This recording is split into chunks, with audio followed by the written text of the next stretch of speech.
In this clip we're going to look at how to set up a two-way table to help us evaluate conditional probabilities.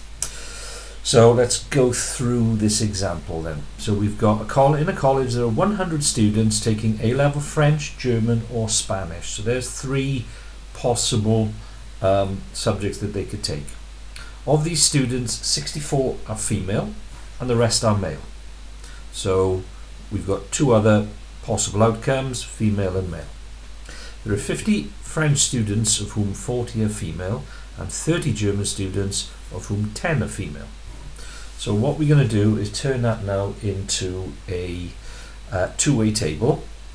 We're going to start looking at the subjects. So we've either got French, German or Spanish,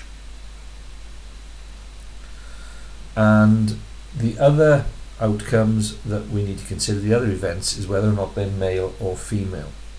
So female, male.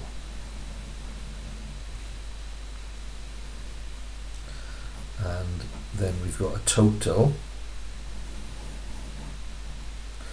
And what should happen with the total is that this part of it here, if we get the table right, the sum of that total column and the sum of that total column should come to the same thing. If it doesn't, we've gone wrong somewhere.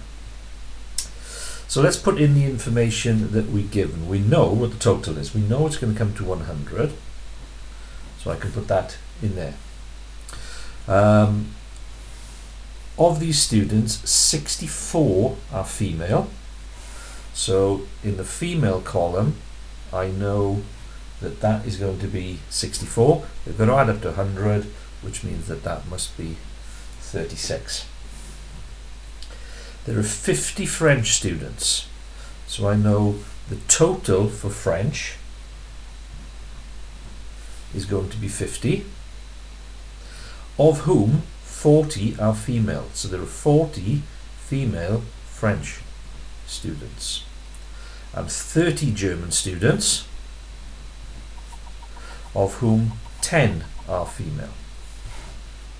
So that filled in all the information that we've been given, and there should be enough information there to fill in all the gaps. So for example here, there are 50 French students altogether.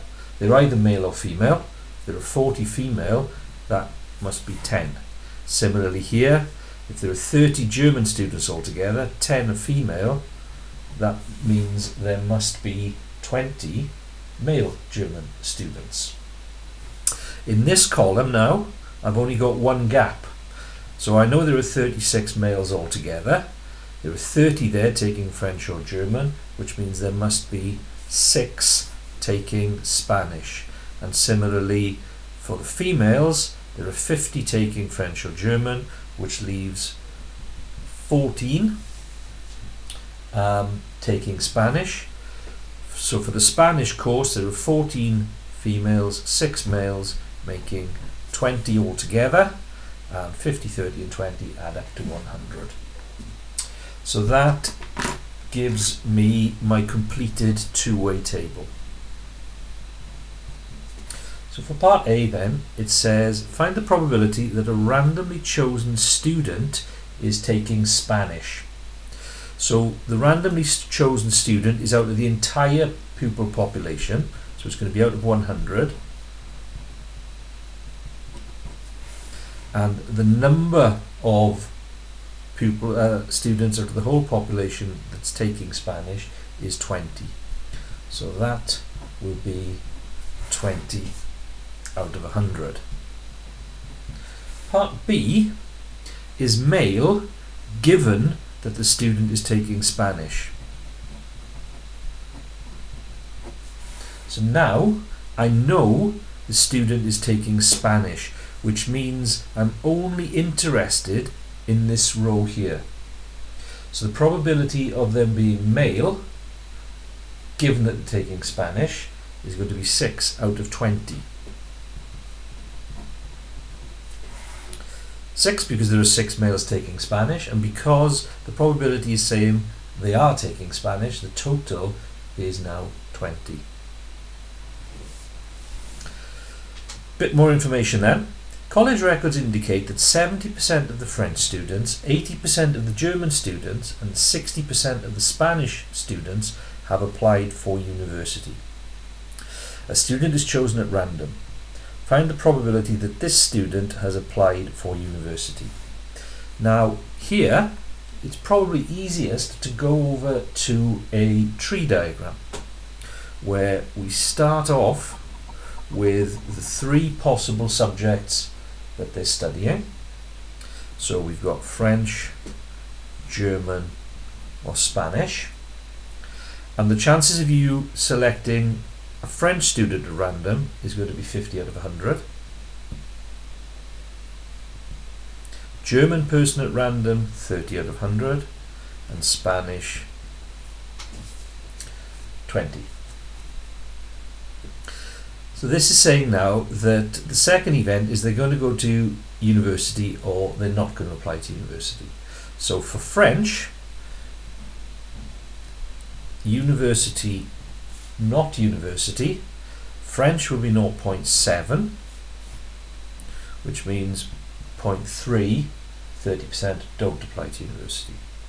With the German students, university, not university, 80% of the German students apply, so 20% don't. And for our Spanish students,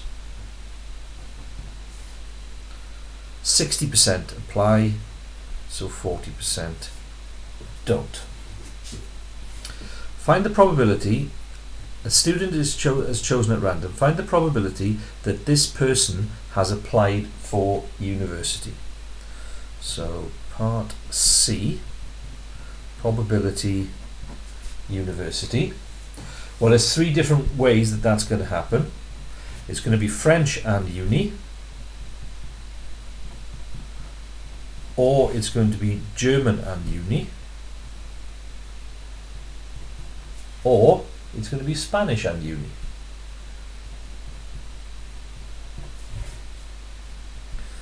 So 0.5 times 0.7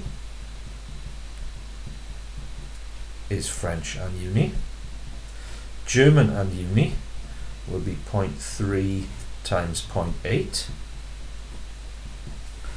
And Spanish and uni will be 0.2 times 0.6. So 0.35 or 0.24 or 0.12. So 0.35, 0.24, 0.12, 0.71. So there's a 71% chance that a student chosen at random will be applying for university. And part D, given that the student had applied to university, find the probability that the student is studying French. So probability French given university. Because of the order that I've produced the tree diagram, we can't just get that from the second branch, so we have to use the conditional probability formula, which is probability French and university over probability university. French and university, we've worked out here, is 0.35, 0.5 times 0.7, over the probability of university, which we've worked out in the previous question.